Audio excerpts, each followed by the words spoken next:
Hello, my name is Jack. Welcome to SD Daily Story Channel.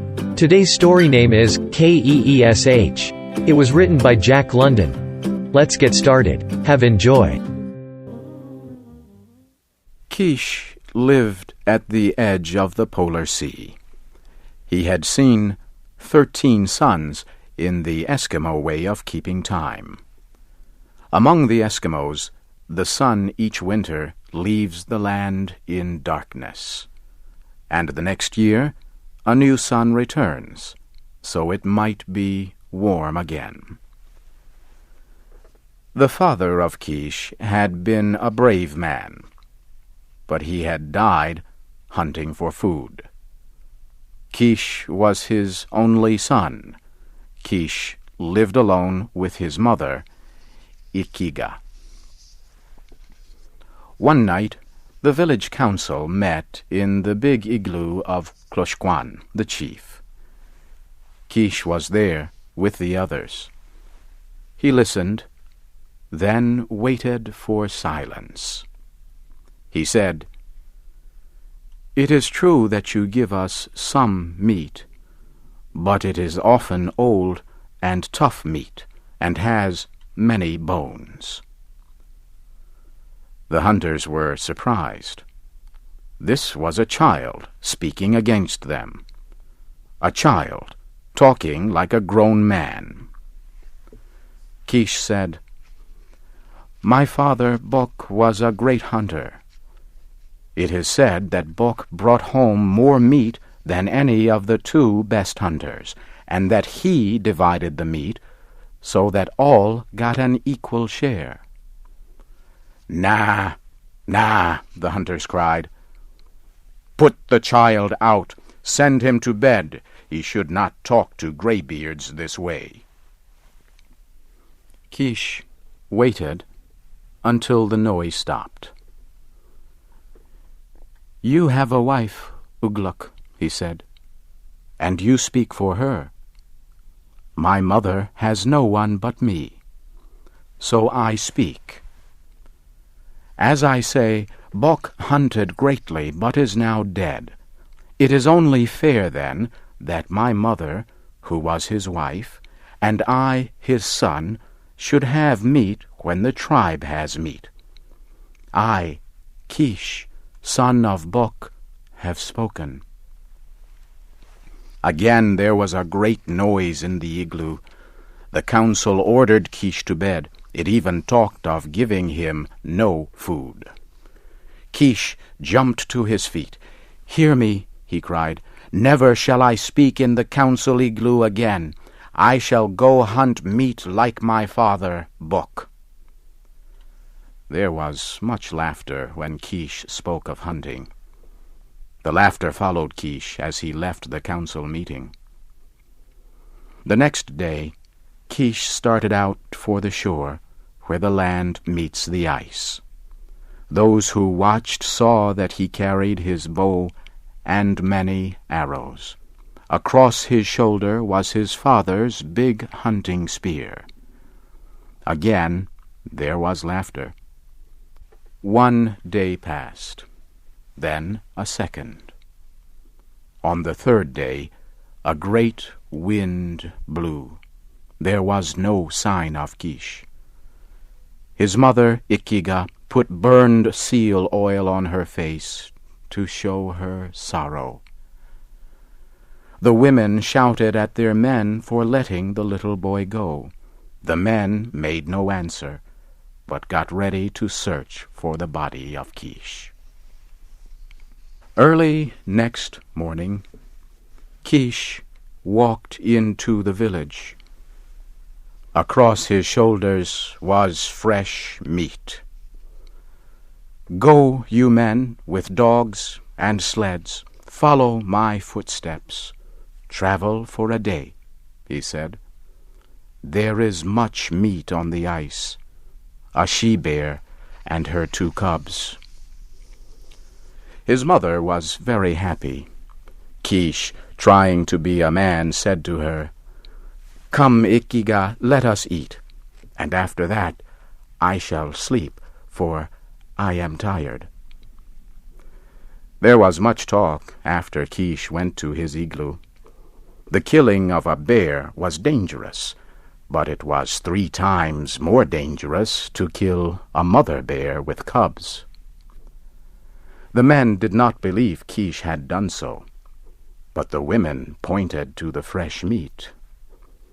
At last, the men agreed to go for the meat that was left, but they were not very happy. One said that even if Keesh had killed the bear, he probably had not cut the meat into pieces. But when the men arrived, they found that Keesh had not only killed the bear, but had also cut it into pieces, just like a grown hunter. So began the mystery of Keesh. On his next trip, he killed a young bear, and on the following trip, a large male bear and its mate. Then there was talk of magic and witchcraft in the village. "He hunts with evil spirits," said one. "Maybe his father's spirit hunts with him," said another. Keesh continued to bring meat to the village. Some people thought he was a great hunter. There was talk of making him chief after old Kloshkwan. They waited, hoping he would come to council meetings, but he never came. "I would like to build an igloo," Keesh said one day, "but I have no time. My job is hunting, so it would be just if the men and women of the village who eat my meat build my igloo." And the igloo was built. It was even bigger than the igloo of the chief, Kloshkwan. One day, the Gluck talked to Keesh. "It is said that you hunt with evil spirits, and they help you kill the bear." "Is not the meat good?" Keesh answered. "Has anyone in the village yet become sick after eating it? How do you know evil spirits are with me? Or do you say it because I am a good hunter?" Ugluk had no answer. The council sat up late, talking about Keesh and the meat. They decided to spy on him. On Keesh's next trip, 2 young hunters, Bim and Bon, followed him. After 5 days, they returned. The council met to hear their story. "Brothers," Bim said, "we followed Keesh, and he did not see us. The first day he came to a great bear. Keesh shouted at the bear loudly. The bear saw him and became angry. It rose high on its legs and growled, but Keesh walked up to it." "We saw it," Bon, the other hunter, said. "The bear began to run toward Keesh. Keesh ran away, but as he ran, he dropped a little round ball on the ice. The bear stopped and smelled the ball, then ate it. Keesh continued to run, dropping more balls on the ice. The bear followed and ate the balls." The council members listened to every word. Bim continued the story. "The bear suddenly stood up straight and began to shout in pain. 'Evil spirits,' said Ugluk. "I do not know," said Bon. "I can tell only what my eyes saw." The bear grew weak. Then it sat down and pulled at its own fur with its sharp claws. Keesh watched the bear that whole day. For 3 more days, Keesh continued to watch the bear. It was getting weaker and weaker. Keesh moved carefully up to the bear and pushed his father's spear into it. And then asked Kloshkwan. And then we left. That afternoon, the council talked and talked. When Keesh arrived in the village, the council sent a messenger to ask him to come to the meeting. But Keesh said he was tired and hungry. He said his igloo was big and could hold many people if the council wanted a meeting. Kloshkwan led the council to the igloo of Keesh. Keesh was eating, but he welcomed them.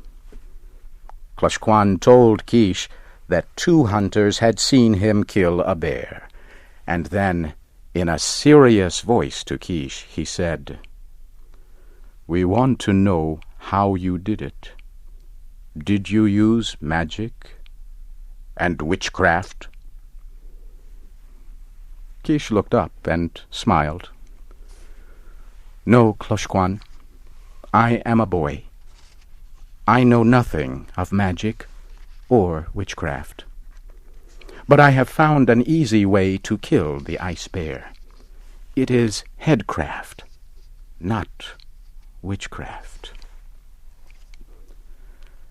"And will you tell us, O Keesh?" Kloshkwan asked in a shaking voice. "I will tell you. It is very simple. Watch." Keesh picked up a thin piece of whalebone. The ends were pointed and sharp as a knife. Keesh bent the bone into a circle. Suddenly, he let the bone go, and it became straight with a sharp snap. He picked up a piece of seal meat. "So," he said, "first make a circle with a sharp, thin piece of whalebone. Put the circle of bone inside some seal meat. Put it in the snow to freeze. The bear eats the ball of meat with the circle of bone inside. When the meat gets inside the bear, the meat gets warm, and the bone goes snap. The sharp points make the bear sick. It is easy to kill then. It is simple." Ugluk said, "Oh." Kloshkwan said, "Ah." Each said something in his own way, and all understood. That is the story of Keesh, who lived long ago on the edge of the polar sea. Because he used headcraft instead of witchcraft, he rose from the poorest igloo to be the chief in the village. And for all the years that followed, his people were happy. No one cried at night with pains of hunger.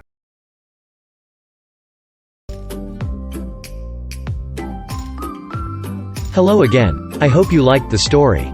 If you want to be notified of new stories, don't forget to subscribe. Have a good day.